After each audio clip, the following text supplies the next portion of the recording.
제로에서 네. 누군가 100명에서 두세 명이 그걸 쓰기 시작하잖아요. 그러면 그 주식은 사들어 가야 됩니다. XR, VR 기기와 관련해서 애플이 뛰어드는 지금이 그 관련된 주가의 폭발적인 상승이 일어날 수 있는 그렇죠. 바로 그 지점이다. 실적이 실제 분기별로 확인되면은 이 계단식으로 상승하는 그런 그림을 그릴 것 같아서 지금 레벨에서는 지금은 업사이드가 충분히 있어 보인다라는 것을.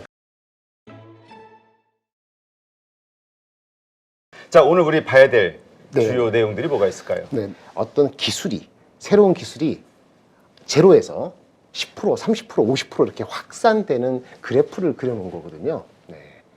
이 그래프를 여기는 소비자 수용 곡선이라고 한글로 적었습니다만 60년 전에 미국의 에버렛 로저스라는 교수가 이렇게 했어요.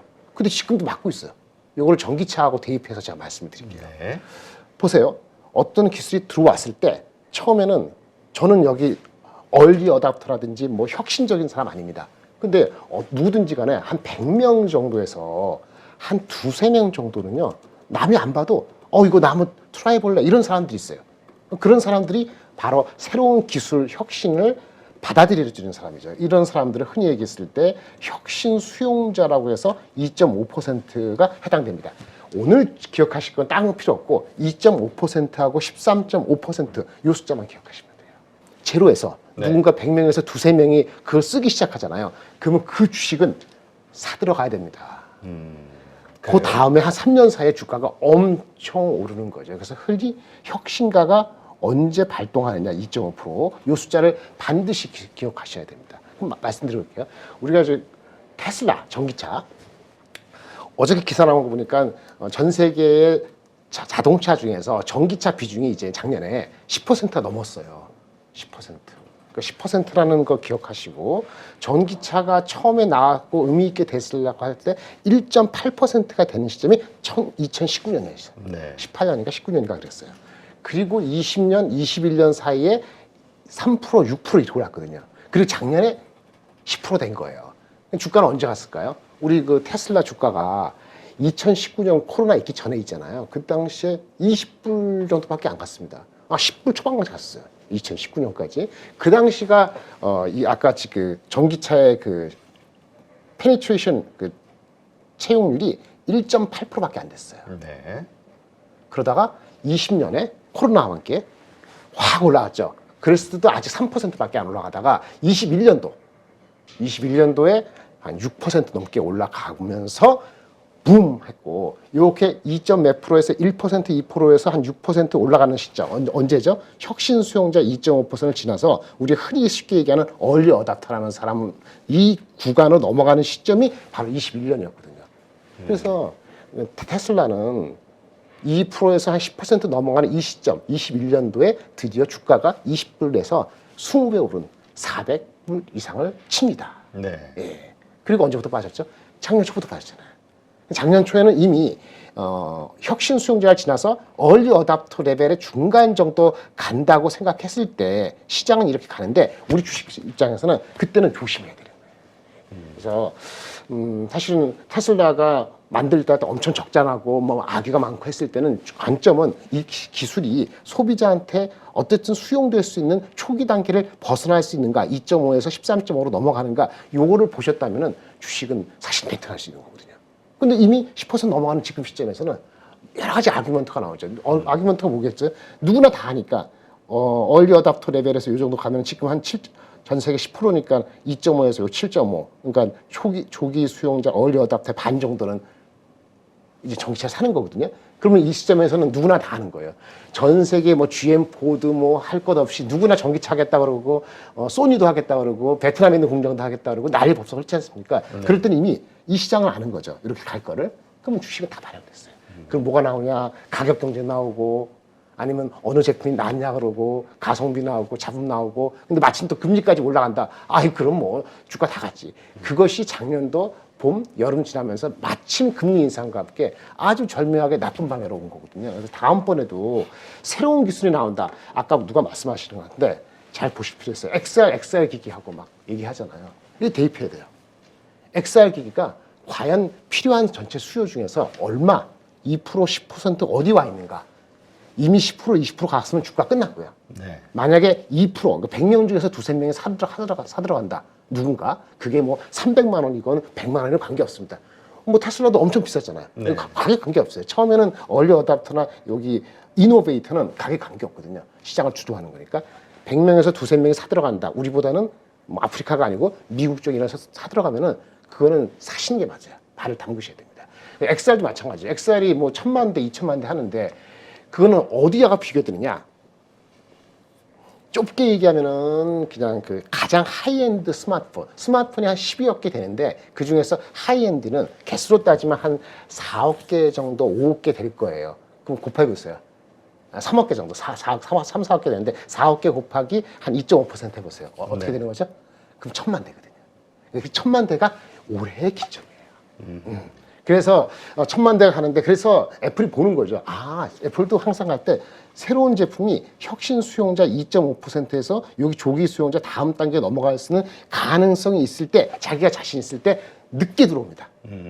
애플은 테슬라는 앞쪽이죠. 네. 그러니까 앞쪽에 처음 들어오는 거는 이게 뭐야 이런 매버리 누구지? 없던 게 뭐 적잖하고 해. 하지만 애플은 인디케이션을 주거든요. 그러니까 XR은 숫자가 1000만 대에서 1500만 대, 2000만 대 가면은 2.5에서 13.5% 가기 때문에 지금부터 또는 늦어도 올해 하반기부터 25년 요 사이에는 마치 테슬라의 전기차까지는 아니더라도 새로운 소비자 수용 곡선이 2.5에서 13.5로 가는 초기에 들어갈 수 있기 때문에 관심을 가져야 되는 거죠. 예. 그런 관점에서 요거 2.5%, 13.5% 잘 보셔야 되고 그러면 나중에 다 이렇게 한 10명, 100명이 10명 정도 하고 나면은 그 다음은 가격 경쟁이고 생산 수율 공략하기 때문에 여기 사원에서 빠져 딴 데 가든지 해야 되는데 왜? 반드시 캐즈미어입니다. 넘어가기 없는 절벽이 한번 오거든요. 그러면 주식시장은 다 끝납니다. 이렇게 말씀드려서 이 그래프를 잘 보시기 바라고요. 혁신 확산 이론이라는 원래 영어 버전이 있으니까 한번 에버렛 로저스 교수가 한번 하시면은 참고가 되실 것 같습니다. 네. 자, 그러니까 XR, 그 테슬라의 사례, 이러한 것들을 보더라도 XR, VR 기기와 관련해서 애플이 뛰어드는 지금이 그 관련된 주가의 폭발적인 상승이 일어날 수 있는 그렇죠. 바로 그 지점이다. 근데 어저께 이제 안 좋은 뉴스가 나왔어요. 연기? 애플이 연기됐죠. 그러니까 애플은 신중하거든요. 테슬라보다. 연기되는 이유가 있을 텐데 단가가 아니고 기술적인 거면은 조금은 약간 숨고르기를 하셔야 돼요. 단가적인 이유면 상관없다니까요. 누구든지 얼려도 100명에 2명은 가격 없이 사요. 예, 가격, 기술적으로 보완한다 그러면은 디스플레이 보완한다 그러면은 그거는 한 6개월 정도 미루니까 지금이 아니면 올 하반기 정도는 다시 관심을 가질 수 있다. 이렇게 보셔야 될 것 같습니다. 알겠습니다. 이게 그 인디케이션이고요. 네. 뉴스 나온 거가 있는데 많이 얘기되실 것 같은데 지금 당장 이슈는 아닐 수 있어요. 미국이 부채 상한 한도가 오늘이죠. 네. 예, 온다 했는데 뭐 엊그저께 지난주 나왔으니까. 근데 부채 한도 나오면은 그럼 디폴트 되느냐? 그런 적 없었어요. 한 번도 없었고요. 그러면 나가는 뭐 퇴직기금 이런 거 유예하고 해가지고 다 대부분의 3개월, 6개월 사이에 뭐 협의도 해서 다 끝났거든요. 근데 왜 난리치느냐? 이런 게 2008년 이후에 6차례 연기되고 아니면 이렇게 협의되고 다 했었거든요. 근데 유일한 건 이 일 기억 때문이에요. 11년 전에 그 당시에 바이든 정부하고 이렇게 문제가 됐어. 연기됐을 때 합의됐는데도 불구하고 그 신용 등급이 하향됐어요. 불안하다 그래갖고 그 주가가 막 흔들리고 했었거든요. 그래서 혹시라도 그럴까봐 공화당이 이제 하원을 차지하고 있으니까 협의를 잘 안 하면 6월 전까지 고갈된 가능성은 줬지만은 대비를 하면 갈등이 있을 것이고 그러면 주가가 다 또 긍정적인 걸 했을 때 여기 이슈가 됐기 때문에 지금 당장에 1, 2월 달이 아니더라도 4, 5월 달에는 한번 어텐션 된다라는 개념에서 조금 어텐션을 좀 보실 필요가 있을 것 같습니다. 네. 자, 그 다음요. 네, 요거 좀 말씀드리는데. 우리가 그 인플레에서 뭐 유가 빠지고 뭐 하니까 다 된 것 같지 않습니까? 근데 결국은 우크라이나 전쟁이 종료가 돼야 됩니다. 우크라이나 전쟁 종료되는 거는 푸틴 대통령이 죽는다? 뭐 그런다고 해결되는 것만은 아니고 뭐가 돼야 되는데 하여튼 러시아가 우크라이나한테 많이 양보? 아니 우크라이나 입장에서는 다 차지하는 걸로 이렇게 협상의 테이블이 나와야 되는데 지금 이제 우크라이나가 러시아를 박살낼 수 있는 방법이 여러 가지 있습니다만 미국이 뭐 비행기를 주는 게 아닌 이상 맨 마지막에 가는 게 뭐냐면 제일 제대로 만든 탱크를 달라라는 요구를 작년 말부터 하고 있어요. 요 기사가 나온 게 있어갖고 어텐션 되고 있어서 만약에 진짜 이 탱크 독일제 탱크가 우크라이나로 간다 그러면은 전황은 지금 다 시소하고 뭐 하고 있는데 이것이 의외로 빨리 끝날 수 있어서 그렇다면은 올 뭐 여름, 가을 가기 전에 러시아가 이제 실질적으로 손을 들지 않겠는가라는 생각이 들어서 기사 나온 게 있는데 지난주 이제 목요일날 금요일날 나온 기사입니다. 뉴욕 타임스에 우크라이나가 원하는 것은 뭐 탱크도 여러 가지 있습니다만 한 4, 50년 전에 독일에서 만든 독일제 레오파드 이름이 좋네요. 레오파드 2라는 탱크가 있는데 이게 유럽 각국에 한 2,000개 있답니다. 폴란드도 있고 여러 가지 있어요. 근데 거기 있는 거 포함해서 또는 독일이 스스로도 그렇고 갖다 주려면은 독일이 허락을 받아야 돼요. 근데 여기 엄청나게 성능이 좋고 위협적이기 때문에 러시아도 이걸 예의주시하고 있거든요. 그래서 요것을 원하는데 우크라이나 원하는 건 한 300개 달라. 뭐 2,000개니까 한 좀 주면 되는 거죠. 근데 결정을 아직 안 하고 있죠. 요거가 뉴스가 나왔고요. 일단 장갑차는 주기로 했어요. 그 뭐 영국이나 이런 데서. 그래서 의미 있다. 장갑차만 가지고 싸우죠. 하지만 독일제 이제 탱크가 오면은 전황이 상당히 바뀔 것 같은 생각이 들어서 하고 있는데 미국이 독일 거 너네 갖다 줘. 나 반대 안 해. 이 정도 가지고는 안 될 것 같고 야, 좀 적극적으로 해줘. 이렇게 좀 꼬셔야 되는데 숄츠가 조금 신경이 쓰이죠. 숄츠는 왜냐하면 결국은 러시아하고 관계 속에서 무작정 독일제 줘가지고 러시아를 완전히 개박살나는 거는 숄츠도 원하지 않거든요. 근데 영국하고 폴란드는 다르거든요. 폴란드 옆에 있으니까 자기도 위험하니까 폴란드 우리가 갖고 있는 니네 거 독일제 탱크 있는데 내가 갖다 줄게 좀 허락 좀 해줘 이러고 있는데 잠깐 이러고 있고 영국은 이게 전쟁 끝나고 나서 이니셔티브를 쥐기 위해서도 좀 빨리빨리 우크라이나를 돕고 싶고 약간 의견이 있는데 아마 바이든이 조금 힌트를 주면은 독일제 탱크가 우크라이나 전장에 들어가게 되면은 러시아가 어쩔 수 없이 전장에서 물러날 가능성이 더 높아지지 않을까라는 생각이 듭니다. 그래서 이것이 우크라이나 전쟁을 좀 종료할 수 있는 실질적인 전술적인 그 인디케이션이 될 수 있기 때문에 좀 와치하실 필요가 있을 것 같습니다. 네. 자, 그러니까 지금 우리가 우크라이나 전쟁이 언제 끝날 것이냐, 러시아가 확전을 할 것이냐, 뭐 정전을 할 것이냐, 휴전을 할 것이냐, 이거에 대한 가장 좋은 징표로 저 무기가 투입이 되느냐 안 그렇죠. 되느냐, 네네. 그거 가지고 좀 볼 수 있다. 볼 수 있어요. 네. 네. 이런 것이 나오고 나면 제가 뉴욕타임스 소스하고 몇 분 아는 분이 이 기자 옆에 있는 사람은 아는데 3개월에서 6개월 이내로 현실화되는 경우가 한 70%가 있더라고요. 그래서 이것도 확실히 의미가 있을 수 있는 프로그레스다라고 바라볼 수 있을 것 같습니다. 네, 알겠습니다. 자, 그 다음이요. 이제 오늘 말씀드릴 게 제 종목들을 오늘은 좀 처음이니까 말씀드려볼게요. 지난번에 한번 대표님하고 처음 뵀을 때 그 IT 얘기하면서 종목 말씀드린 게 있을 거예요. 아스플로. 사실은 이 종목은 작년 11월 달에 제가 리포트를 애널리스트 썼었어요. 네. 목표 주가도 해가지고. 그리고 나서 애널리스트들이 업데이트를 조금 했었는데 가장 최근에 나온 리포트가 좀 과감하게 적었더라고요. 뭐 대체적인 내용을 말씀드리겠습니다. 이게 뭐냐면 반도체 또는 디스플레이 할 때 그 뭐 배관도 있고 밸브도 있고 뭐 그런 거 있잖아요. 파이프도 있고 거기에 들어가는 그거 부품 만드는 회사예요. 아무것도 아닌 것 같지만 이 시공할 때 들어가는 부품을 만드는데 요것이 국산화가 안 돼 있어요. 일본 거가 있거든요. 근데 얘네들이 이제 많이 들어가기 시작한 거죠. 기술적 발전이 돼서. 근데 더 중요한 거는 이 시공용, 대구경이라는 큰 거라는 얘기예요. 사이즈가 큰 거. 시공용 부품 공급을 했는데 4분기 실적이 아직 안 나왔는데요. 괜찮을 것 같습니다. 왜 괜찮냐? 혼자는 못해요. 조그만 회사니까. 우리 여기 이 리포트에는 A사라고 적었습니다만 반도체 1, 2위 했던 회사 중에서 어플라이드 머티리얼스라고 있습니다. 네. 그 회사하고 공급하는 물량이 본격화된 거예요. 뭐 그런 것들이 포함해서 마진도 엄청 올랐거든요. 그래서 4분기 실적은 미중 실적이 맞을지 모르겠습니다만 여기 보시면 죄송합니다. 예. 그 영업이익으로 한 2배, 3배 정도 늘어나는 영업이익률이 20%. 상반기에만 하더라도 10%였는데 이 자그마한 회사가 20%를 상회한다는 건 의미가 있거든요. 네. 그 이유가 아까 말한 어플라이 머티리얼사의 디스플레이 장비에 얘네의 시공용 부품이 같이 해서 롱통으로 들어가는 거죠.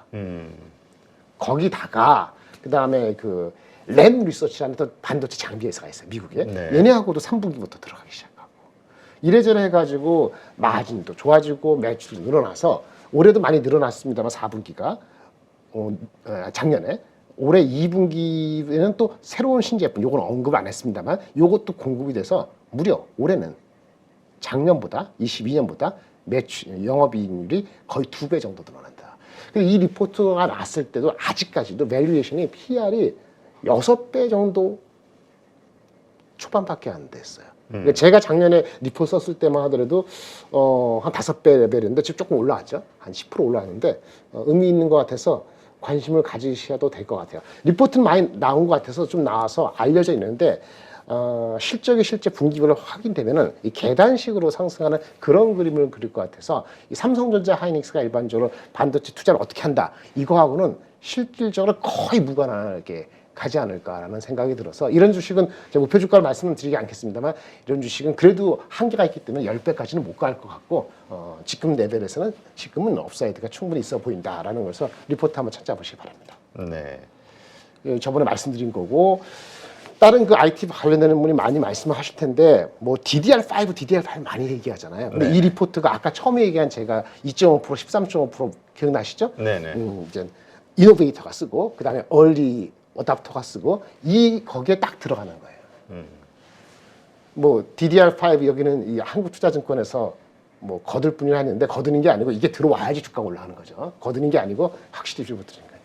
우리 인텔이 서버용 CPU를 나온다 하더니 드디어 나왔습니다. 지난주 1월 11일 날. 네. 근데 선보였고 양산되는 건 언제죠? 양산되는 건 2분기부터 본격화되거든요. 그럼 반도체 업계에서 이 DDR5에 대한 임팩트는 2분기부터고 크게는 3분기 나오는 거죠.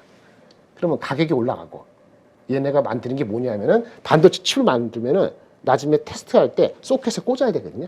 테스트한 장비는 아니고 테스트하기 위해서 소켓을 공급하는 많은 회사가 있는데 리노공업, ISC 몇 개 있어요. 근데 ISC가 탄탄해요. 보시면 올해 실적 예측도 한 20%에다가 이렇게 20% 이렇게 올라오는 거니까 10배 이상 줘야 되는 거죠. 지금 10배 정도 간신간신 하는 것 같은데 아까 말한 이 DDR5가 들어온 중요한 건 이거예요. 예전에 DDR4도 있었을 거 아니겠어요? 네네. 한 5년 전에 있었겠죠. 6년 전에, 오래전이네. 7년 전에. 그리고 DDR3도 있었고 최근에 보니까 이렇게 변화될 때 아키텍처가 변화될 때 주가 많이 올랐다. 이걸 한 거예요. 잘했어요. 뭐 2014년부터 15년 요 사이에 주가가 3배 가까이 올랐다는데 그때 이 새로운 DDR3 다음에 DDR4로 갈 때 침투율이 제로에서 20% 어디 본 것 같지 않습니까? 아까 2.5%가 이노베이터, 그 다음에 얼리 어답터가 13.5, 얼리 어답터 13.5하고 이노베이터 합하면 어떨 때 16%거든요. 2.5, 13.에서 16%. 여기까지가 주가의 피크예요. 그리고 그 다음에 주가는 관계없습니다. 그러니까 지금 거기에 초입이 들어간 거예요. 그렇다면 지금 말씀하신 거는 DDR5. DDR5죠. DDR5에 관련된 주식들을 네네. 가지고 이 슈팅 구간을 즐겨야 된다. 그 슈팅이 아직 안 온 거는 아직 삼성전자 하이닉스의 얘네들이 억누리다 보니까 주가 못 가는데 그럴 때 잡아다. 그렇다면 DDR5와 관련된 게 우리가 가장 전방에 볼 수 있는 게 이제 네. 삼성전자 하이닉스잖아요. 근데 걔네들 그 주가를 움직이지 않죠.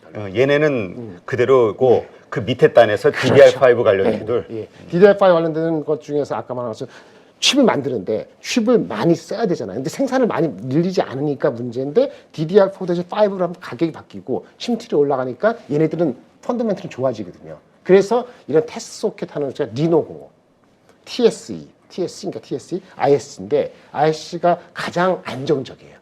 근데 리노공업 너무 많이 알려져가지고 업사이드가 많지 않고 이렇게 괜찮습니다. 중요한 건 이거 침투율이에요. 나중에 DDR5가 이미 이제 나중에 실적이 나와서 올해 연말쯤 됐을 때 DDR5가 한 15% 갔네요 비중이. 그런 뉴스 나올 땐 파셔야 되는 겁니다. 아까 말한 것처럼 2.5% 플러스 얼리 어답터 13.5에서 16.5% 근처 가면 주가는 안 돼요. 예. 지금이 한 자리 숫자일 때 들어가셔야 됩니다. 네. 그래서 아까 말씀드린 그 소비자 수용 곡성 또는 혁신 확산 이루어내는 것을 한번 머릿속에 반드시 기억해 있다라고 말씀드리겠습니다. 지금 주가 많이 안 간 것 같습니다. 네, 알겠습니다.